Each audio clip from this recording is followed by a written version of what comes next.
પ્રોટીનના મહત્વ પરના સ્પોકન ટ્યુટોરિયલમાં તમારું સ્વાગત છે.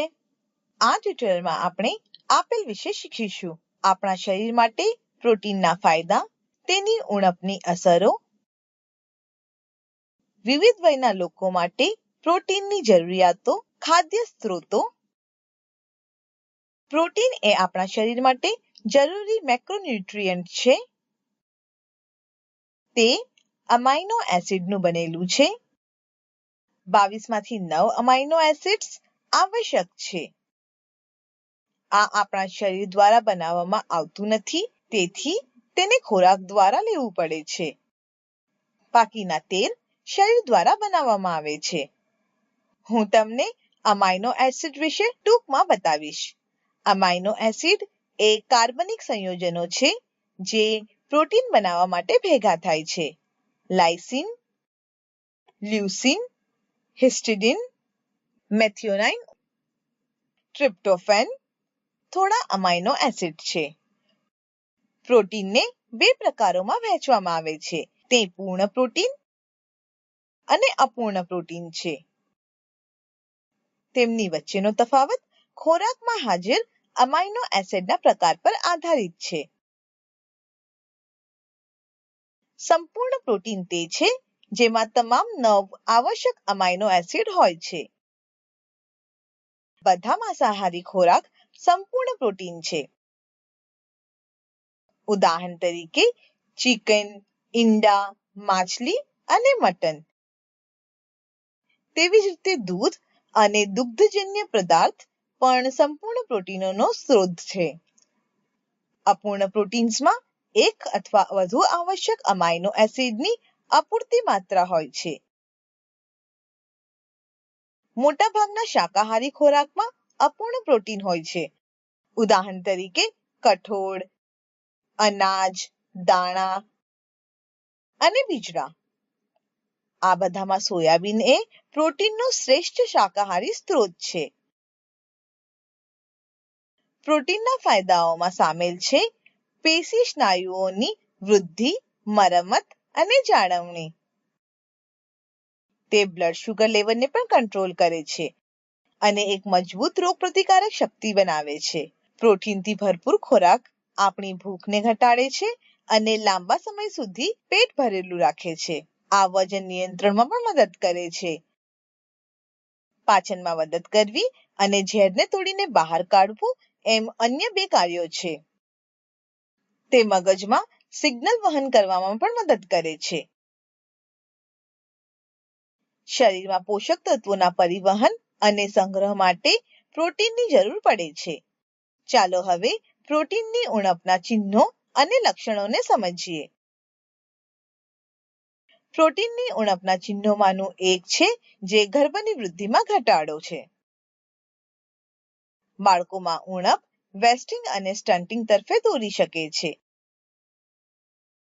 આનાથી શરીરનું વજન ઓછું થઈ શકે છે.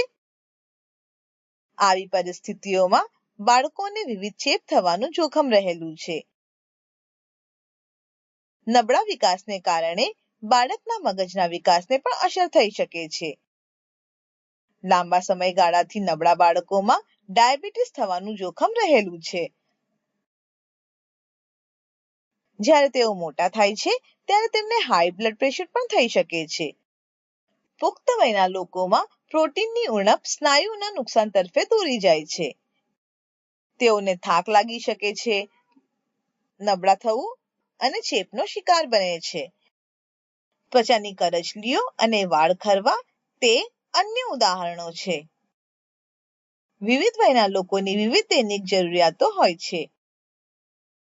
આ ટ્યુટોરિયલમાં સલાહ આપવામાં આવેલ પ્રોટીનની જરૂરિયાતો ક્ષેત્રના અવલોકન મુજબ છે. 0 થી 12 મહિનાના બાળકો માટે તે શરીરના વજન દીઠ કિલો દીઠ 1 થી 2 ગ્રામ છે. 1 થી 3 વર્ષના બાળકો માટે 16 ગ્રામ પ્રોટીન જરૂરી છે. 4 થી 6 વર્ષના બાળકો માટે 20 ગ્રામ, 7 થી 9 વર્ષના બાળકો માટે 29 ગ્રામની ભલામણ કરવામાં આવે છે. 10 થી 12 વર્ષના બાળકો માટે 40 ગ્રામ, કિશોરો માટે 52 થી 62 ગ્રામ સૂચવવામાં આવે છે. સગર્ભા સ્ત્રીઓ માટે તે 78 ગ્રામ છે. સ્તનપાન કરાવતી માતાઓ માટે 68 થી 74 ગ્રામની સલાહ આપવામાં આવે છે. પુખ્ત વયના લોકો માટે પ્રોટીનની જરૂરિયાત તેમની શારીરિક પ્રવૃત્તિ પર પણ આધાર રાખે છે. પ્રવૃત્તિને બેઠાડુ તરીકે વર્ગીકૃત કરવામાં આવે છે. મધ્યમ અને ભારે. બેઠાડુ પ્રવૃત્તિમાં સમાવેશ થાય છે શિક્ષક, ટેલરિંગ, ડેટા એન્ટ્રી અને કોલ સેન્ટરની નોકરીઓ. ખુરશી પર બેસીને કામ કરતા લોકો પણ બેઠાડુ પ્રવૃત્તિ હેઠળ આવે છે. મધ્યમ પ્રવૃત્તિમાં સમાવેશ થાય છે કૃષિ મજૂરોની, ઘરકામ, ચણતર અને ડ્રાઈવર. ભારે પ્રવૃત્તિમાં સમાવેશ થાય છે પથ્થર કાપવાનો, લાકડું કાપનાર, રમતવીર અને ખાણકામદાર. બેઠાડુ કામદારોને આદર્શ શરીરના વજન દીઠ કિલો દીઠ 1 ગ્રામ પ્રોટીનની જરૂર પડે છે. આદર્શ શરીરનું વજન એ શ્રેષ્ઠ વજન છે જે વ્યક્તિ માટે સ્વસ્થ છે. મધ્યમ કામદારોને આદર્શ શરીરના વજન દીઠ કિલો દીઠ 1.2 ગ્રામ પ્રોટીનની જરૂર પડે છે. ભારે કામદારોને આદર્શ શરીરના વજન દીઠ કિલો દીઠ 1.5 ગ્રામ પ્રોટીનની જરૂર પડે છે. ચાલો આને એક ઉદાહરણથી સમજીએ. 55 કિલોગ્રામ મધ્યમ કામ કરતી મહિલાઓની પ્રોટીનની જરૂરિયાત 66 ગ્રામ હશે. જો તે જ મહિલા ભારે કામ કરતી હોય તો તેને 82 ગ્રામની જરૂર પડશે. તેમના રોજિંદા આહારમાં પ્રોટીનયુક્ત ખોરાકનો સમાવેશ કરવાની સલાહ આપવામાં આવે છે. 6 મહિનાની ઉંમરથી પ્રોટીનયુક્ત ખોરાક આપવો જોઈએ. ચાલો કેટલાક ખાદ્ય સ્ત્રોતોની પ્રોટીન સામગ્રી પર એક નજર કરીએ. એક આખા ઈંડામાં લગભગ 7 ગ્રામ પ્રોટીન હોય છે. 100 ગ્રામ બોનલેસ ચિકનમાં લગભગ 19 ગ્રામ પ્રોટીન હોય છે. તેવી જ રીતે 100 ગ્રામ માછલીમાં લગભગ 20 ગ્રામ પ્રોટીન હોય છે. 250 મિલીલીટર ગાયના દૂધમાં આશરે 8 ગ્રામ પ્રોટીન હોય છે.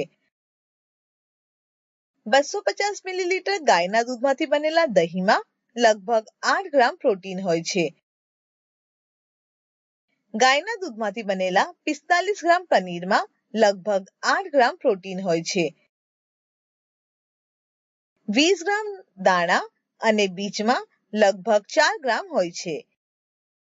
30 ગ્રામ કાચા સોયાબીનમાં આશરે 11 ગ્રામ પ્રોટીન હોય છે.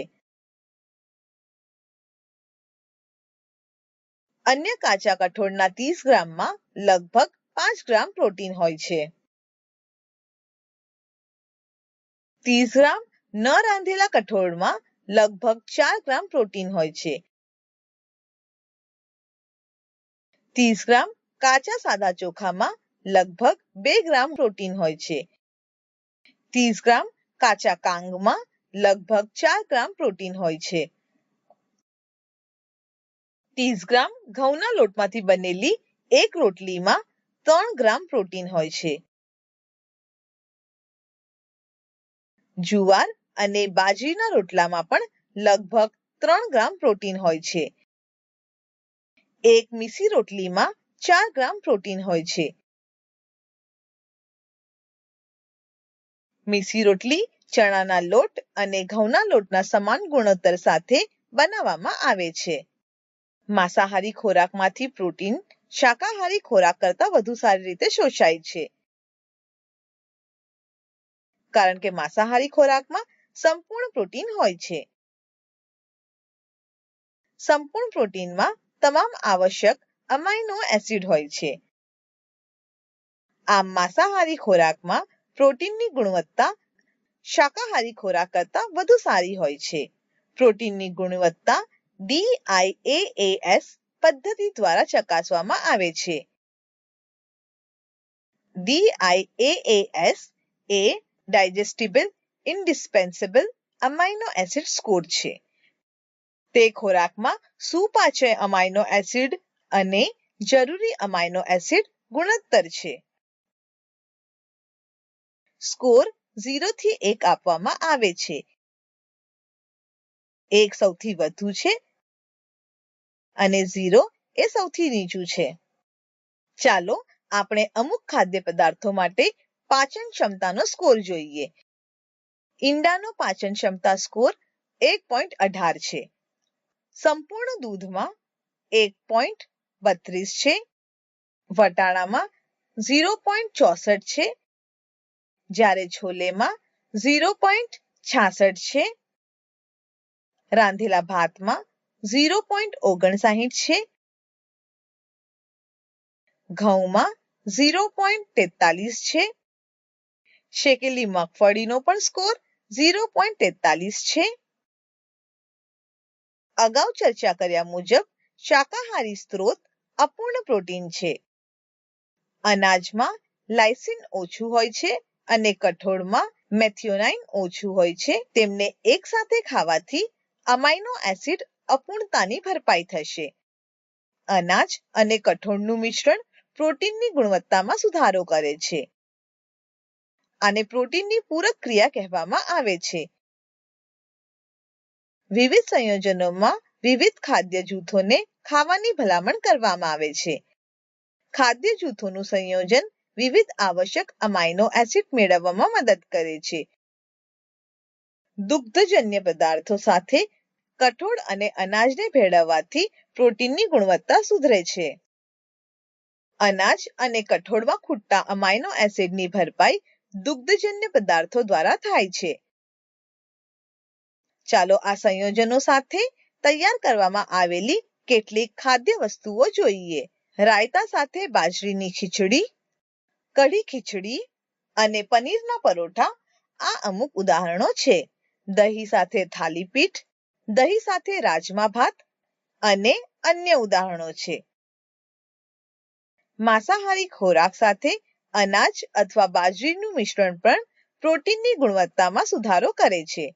હું તમને કેટલીક વાનગીઓ જણાવીશ જે આ મિશ્રણનો ઉપયોગ કરીને તૈયાર કરી શકાય છે. બાજરી ચિકન પુલાવ, ઈંડા ડોસા અને ચિકન રાગીની રોટલી રોલ. ઈંડા ભાત, મટન ભરેલા પરાઠા, રાગી બોલ અને ચિકન કરી અન્ય ઉદાહરણો છે. આ સંયોજનો સિવાય અમે અન્ય ખાદ્ય વર્ગોને પણ જોડી શકીએ છીએ.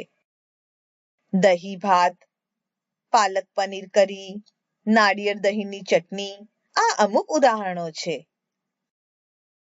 કરીમાં દાણા અને બીજની પેસ્ટનો ઉપયોગ કરવાથી પણ પ્રોટીનની ગુણવત્તા સુધરે છે. સારા સ્વાસ્થ્ય માટે તમારા રોજિંદા આહારમાં આ ખાદ્ય પદાર્થોનો સમાવેશ કરો. અહીં ટ્યુટોરિયલનો અંત થાય છે. IIT બોમ્બે તરફથી ભાષાંતર અને રેકોર્ડિંગ કરનાર હું જ્યોતિ સોલંકી વિદાય લઉં છું. જોડાવા બદલ આભાર.